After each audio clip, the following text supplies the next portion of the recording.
काशीपुर नाम के एक छोटे से गांव में रहती थी राधिका शर्मा। विधवा राधिका, उम्र अभी 42 की थी, लेकिन चेहरे पर जवानी की चमक अभी भी बरकरार थी।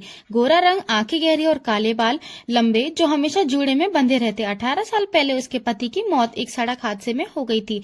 तब उसका बेटा आरव महज 8 साल का था। आरव अब अमेरिका में सेटल हो चुका था। आईटी कंपनी में अच्छी जॉब करता था, हर महीने अच्छी खासी रकम भेजता था, लेकिन माँ से मिलने साल में एक बार ही आ पाता था। राधिका पहले दिल्ली में किराए के फ्लैट में रहती थी। 3 साल पहले उसने गांव में एक छोटा सा घर खरीद लिया। घर पुराना था लेकिन आरामदायक। सामने छोटा सा बरामदा, पीछे आंगन, 2 कमरे, एक रसोई और ऊपर छत जहां शाम को हवा अच्छी लगती थी। गांव की औरतें राधिका से मिली जुली भावनाएं रखती थी, कुछ जलती क्योंकि वह शहर से आई थी, पढ़ी लिखी थी, बातचीत में आत्मविश्वास झलकता था, लेकिन ज्यादातर प्यार करती क्योंकि वह सबकी मदद करती, अभी किसी की ऊंच नीच नहीं। राधिका साड़ियां पहनती लेकिन सादगी वाली। कभी कभी ब्लाउज का गला थोड़ा गहरा होता, लेकिन वह खुद को संभाल कर रखती।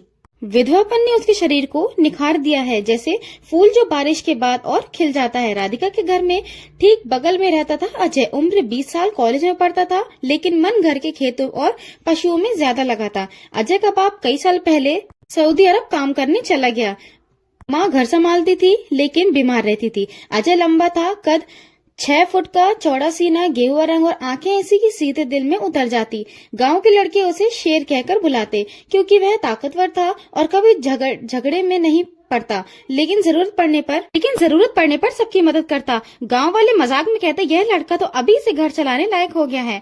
अजय की माँ उसे बहुत प्यार करती, लेकिन चिंता भी करती थी कि कहीं पढ़ाई छोड़ न दे। एक दोपहर की बात है, गर्मी का मौसम था। राधिका घर में अकेली थी।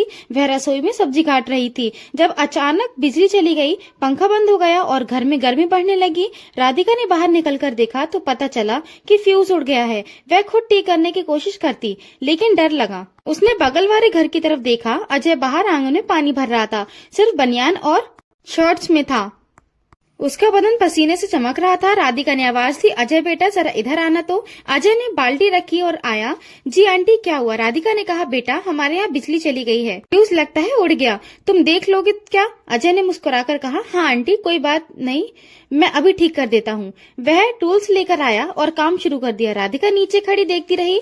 अजय की मसल्स उभरी हुई थी, हाथों की नसें साफ दिख रही थी। राधिका की नजर एक पल को अटकी, फिर उसने खुद को डांटा और नजरें फेर ली। 10 मिनट में काम हो गया। अजय नीचे उतरा, उसके चेहरे पर पसीना था। राधिका ने तौलिया निकाला और बिना सोचे उसके माथे पर रख दिया। अजय चौंक गया, उसकी आंखें मिली, एक पल को सन्नाटा छा गया। फिर राधिका ने कहा, बहुत शुक्रिया बेटा, पानी पियोगे? अजय ने हंसकर कहा, हाँ आंटी, क्यों नहीं। रसोई में राधिका पानी निकाल रही थी। अजय दरवाजे पर खड़ा था।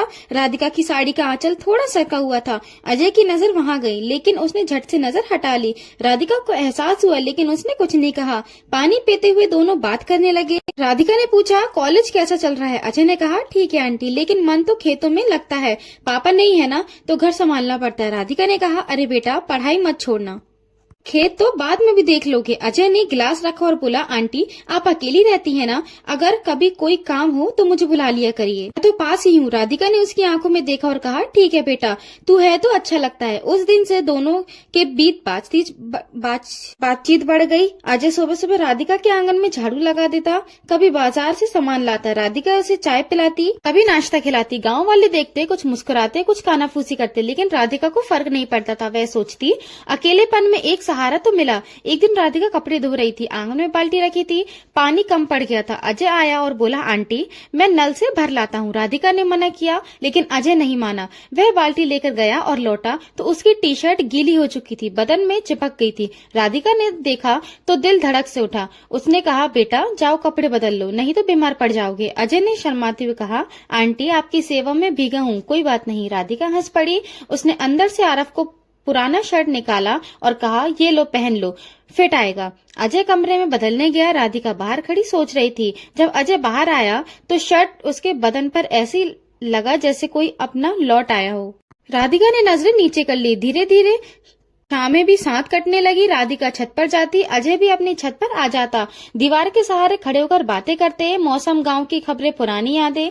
राधिका को लगता 18 साल बाद जीवन में रंग आया है। एक रात बारिश हो रही थी, राधिका छत पर भीग रही थी। अजय आया और बोला, आंटी भीग जाओगे, अंदर चलो। लेकिन राधिका ने कहा, बेटा बारिश अच्छी लगती है। अजय ने अपना छाता उसके ऊपर कर दिया। दोनों भीगते रहे, उनकी हंसी गूंज रही थी। उस रात राधिका सोचती रही, दिल में कुछ उथल पुथल चल रही थी, लेकिन उसने खुद को समझाया यह गलत है, वह बच्चा है। अगले दिन अजय आया। राधिका ने नजर झुका ली। अजय ने पूछा, आंटी रात अच्छी गुजरी? राधिका ने कहा, हाँ बेटा, लेकिन आवाज कांप रही थी।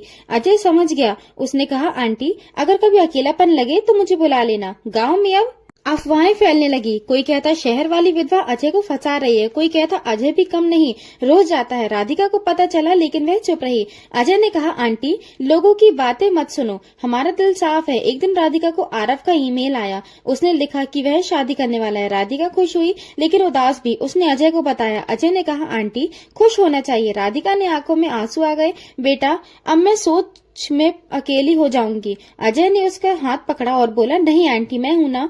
उस पल राधिका का दिल पिघल गया। उसने हाथ दबाया और कहा, सच? अजय ने कहा, पूरा सच। उसके बाद अजय राधिका के घर ज्यादा आने लगा। चाय बनाता, खाना बनाता, शाम बैठकर टीवी देखते। राधिका को अब अकेलापन नहीं लगता। अजय की माँ को पता चला। पहले तो गुस्सा किया, लेकिन अजय ने कहा, माँ वह मेरी माँ जैसी है, मैं कसम खाता हूँ कुछ गलत नहीं करूंगा। माँ चुप हो गई। गर्मियां आई। एक दोपहर राधिका आंगन में लेटी थी, पल्लू सरका हुआ था। अजय आया और ठिठक गया। राधिका ने आंखें खोली और हड़बड़ा गई। अजय तू? अजय ने नजरें नीची कर ली। सॉरी आंटी, राधिका ने मुस्कुराकर कहा। अरे शर्मा मत, बैठ। अजय बैठ गया। राधिका का पल्लू थोड़ा नीचे था। अजय की नजर गई। राधिका ने पूछा, क्या देख रहा है? अजय लाल हो गया। कुछ नहीं। राधिका ने कहा, मैं तेरी माँ जैसी हूँ ना? अजय ने कहा, हाँ, लेकिन आवाज में कुछ था। राधिका ने बात बदली। रसोई में शरबत बनाते वक्त राधिका अजय से टकरा गई। बदन लग गए, दोनों रुक गए। राधिका ने कहा, यह ठीक नहीं बेटा। अजय ने माफी मांगी। राधिका ने हाथ पकड़ा, तू मत जा, बस संभालना होगा। उसके बाद दोनों ने दूरी रखी, लेकिन नजदीकी बढ़ी। अजय राधिका से सारे काम कराता, बैंक, दवाई, खेत। राधिका उसे मेरा हीरो कहती। एक दिन आरव ने फोन किया, माँ तुझे पोता होने वाला है। राधिका खुशी हुई। अजय को बताया। अजय ने कहा, आंटी विदेश जाओगे? राधिका ने कहा, नहीं, मेरा घर यहीं है, तू है ना? अजय चुप हो गया। फिर राधिका की सेहत बिगड़ी, पैर दर्द, बीपी। डॉक्टर ने कहा, अकेले मत रहो। राधिका ने अजय को बताया। अजय ने कहा, अब मैं देखूंगा। एक दिन राधिका ने कहा, अजय मैं अपनी प्रॉपर्टी तेरे नाम कर रही हूँ। अजय चौंका। नहीं आंटी। राधिका ने कहा, तू मेरा बेटा है। अजय की आंख भर आई। आंटी अब से आप मेरी माँ हो। राधिका ने गले लगा लिया। कागज हुए, गांव में खबर फैली। अब सब तारीफें करते। अजय राधिका को माँ जी कहता। राधिका की आंखों में सुकून था। अजय की माँ भी अब साथ आती। शाम में छत पर कटती। अब माँ बेटे का प्यार था। राधिका सिर रखकर सो जाती। अजय बाल सहलाता। एक दिन राधिका ने कहा, बेटा शादी कर ले। अजय ने कहा, माँ जी मेरी शादी आपसे हो चुकी। राधिका रो पड़ी। गांव में अब कोई अफवाह नहीं, यह माँ बेटे का रिश्ता था। राधिका की सेहत ठीक हुई। अजय खुश था। बस यही उनकी कहानी थी।